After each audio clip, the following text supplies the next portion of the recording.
waxaa hubaal ah inaynu xilligan ku jirno bilowga dhammaadka adduunka. calaamadihii yaryaraa ee uu sii sheegay nebigu naxariista nabadgelya korkiisa ha ahaatee ayaa badankood la arkay, waxaana harsan calaamadihii waaweynaa oo keliya. calaamadahan oo uu nebigu sheegay naxariista nabadgelya korkiisa ha ahaatee inay yihiin sida tusbax afka ka furmay, oo haddii mid ka mid ah la arko ay kuwa kalena si halhaleel ah u daba joogaan, ayaa ka kooban 10 calaamadood oo kala waaweyn. ma jirto cid garan karta sida ay calaamadahani u kala horeeyaan iyo tan ugu horeyn doontaba, balse halka wax ee la og yahay waa in maalinta calaamadda ugu horeysa calaamadahan la arko ay ka dhignaan doonto in kuwii kalena ay daba joogaan. haddaba aynu muuqaalkeenna maanta ku ogaanno waxa ay yihiin calaamadahani. magacaygu waa cabdiraxmaan cumar, halkanina waa Waaberi Media. ku soo dhowaada daawadayaal muuqaalkeenna maanta. aynu ka bilowno calaamadda ugu weyn nebi kastana ummaddiisa uga sii digay, oo ah soo bixidda masiixuddajaal. masiixuddajaal ayaa ah nin cawaran ama illa.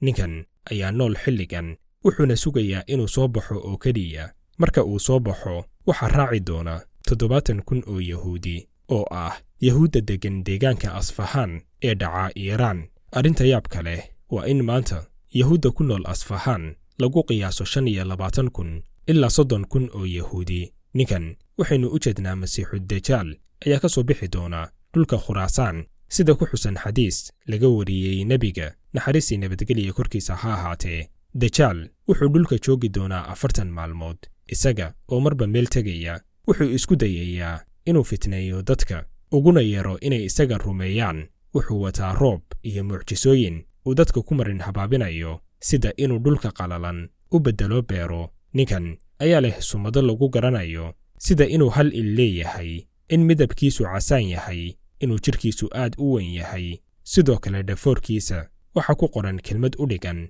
kaafir, oo uu arki doono qof kasta oo mu'min ah. 40 maalmood ee uu joogo wakhti ahaan uma dhigna maalmaha aynu hadda naqaano ee ka kooban 24 saac oo way ka wakhti badan yihiin. wuxuuna geli doonaa magaalo kasta marka laga reebo magaalooyinka Madiina iyo Maka.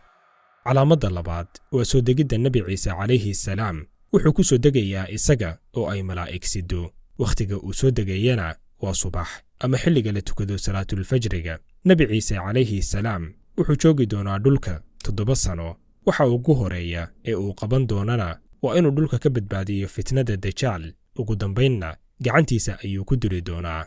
halkaas ayayna ku dhammaanaysaa fitnadii masiixul cawar oo dhulka ku fasahaadinayay.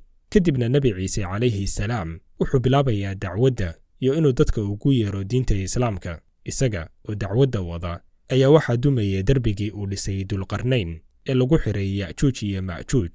duulkan ayaa iyaguna ah calaamad ka mid ah calaamadaha waaweyn ee qiyaamaha. calaamaddan waa tan ugu cabsida badan, maxaa yeelay dadkani waa duul aan jixinjix iyo naxariistoona aqoon. waxay ishoodu qabatana cagta sii marin doona. marka uu dumo derbiga weyn ee celinaya qabiilkan, waxaa sida biyaha uga soo daadan doona Ya'juuj iyo Ma'juuj. waa qoom tiradooda alle mooyaane cidi qiyaasi karin.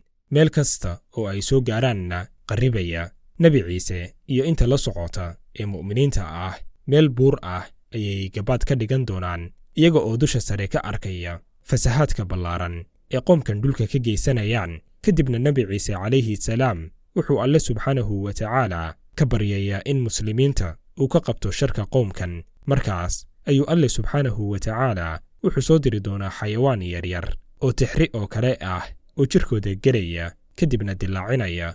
halkaas ayayna ku halaagsamayaan. maydkoodiina dhulka meel kasta ayuu qurmin doonaa. Nebi Ciise calayhi salaam ayaa mar kale alle ka baryaya inuu maydkooda iyo wasakhdooda ka fogeeyo. alle subxaanahu wa tacaala ayaa soo diraya shimbiro sida luqunta geela oo kale leh oo qaadi doona maydka qoomkaas. kadibna waxaa soo di'i doona roob, biyihiisu ay dhulka wasakhdooda ka nadiifin doonaan. intaa kadibna waxaa geeriyoon doona Nebi Ciise calayhi salaam. dhulkana waxaa ku soo noqon doona fasahaadkii iyo xumaantii oo markan noqon doonta mid xargaha goosata. calaamadaha kale waxaa ka mid ah in qorraxdu ay ka soo baxdo galbeedka. isla maalintan ay qorraxdu ka soo baxayso galbeed, waxaa iyaduna soo baxaysa daabad aad u weyn. daabaddan ayaa dadka u sheegi doonta mid kasta waxa uu yahay kan gaalka ah iyo kan muslimka ahba labadan calaamadood marka ay soo baxaan, gaar ahaan marka ay qorraxdu ka soo baxdo galbeedka, waxaa si gebi ahaana u xirmaya albaabka toobadda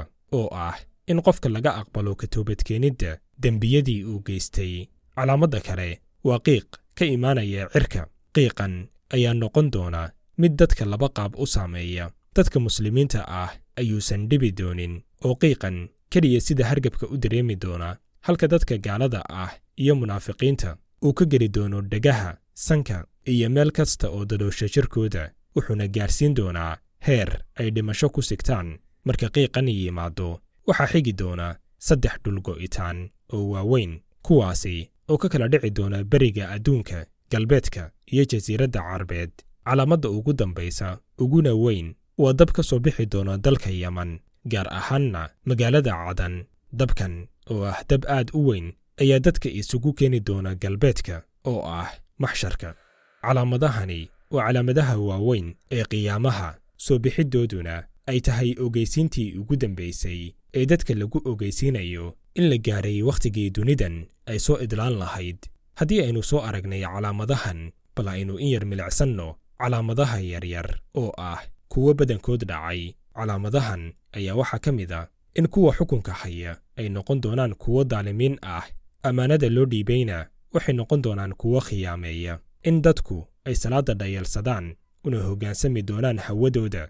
xumaanta waxaa loo arki doonaa wanaag, wanaaggana waxaa loo arki doonaa xumaan. kuwa wax khiyaameeya waxaa loo arki doonaa kuwo aamin ah, kuwa aaminka ahna waxaa loo arki doonaa khiyaamoolayaal. kan beenta sheegana waa la aamini doonaa, halka kan runta sheegaya loo arki doono inuu beenaale yahay. sekada bixinteeda waxaa loo arki doonaa sida iyada oo qofka lagu soo rogay inuu bixiyo ganaax. dadka wanaagsan waxay noqon doonaan kuwo murugaysan, masaakiintuna waxay noqon doonaan kuwo aan la xushmayn. raggu waxay hawaysan doonaan rag kale, haweenkuna waxay sidoo kale hawaysan doonaan haween kale. raggu waxay isku ekaysiin doonaan haweenka, haweenkuna waxay isku ekaysiin doonaan ragga. masaajidada waxaa lagu xardhi doonaa dahab, si la mida qaabka loo xardho kiniisadaha iyo goobaha ay ku cibaadaystaan Yahuuddu. dadku diinta ayay dhulka dhigi doonaan, dunidana kor ayay u qaadi doonaan. wakhtigaas waxaynu u jeednaa dhammaadka adduunka. waxaa badan doona furiinka, xuduudaha Rabbina waxay noqon doonaan kuwo aan la dhowrin. kuwa ugu xun ayaana u talin doona ummadda. xushmadda ayaa yaraan doonta, dadka xunna waxay ka awood badan doonaan kuwa wanaagsan, iyo calaamado kale oo aad u badan. haddaba su'aasha isweydiinta mudan ayaa ah, calaamadahan aynu soo sheegnay intee calaamadood si maalinle ah u aragtaa? jawaabta adiga ayaan ku daayay daawade. intaas ayaynu ku soo gunaanadaynaa muuqaalkeenna maanta. haddii uu ku qanciyey muuqaalku, ha ilaawin inaad like inoo saartid, lana wadaagtid asxaabtaada. haddii aad nagu cusub tahayna nagu soo biir oo ka mid noqo bahweynta nagu xiran. mahadsanidin.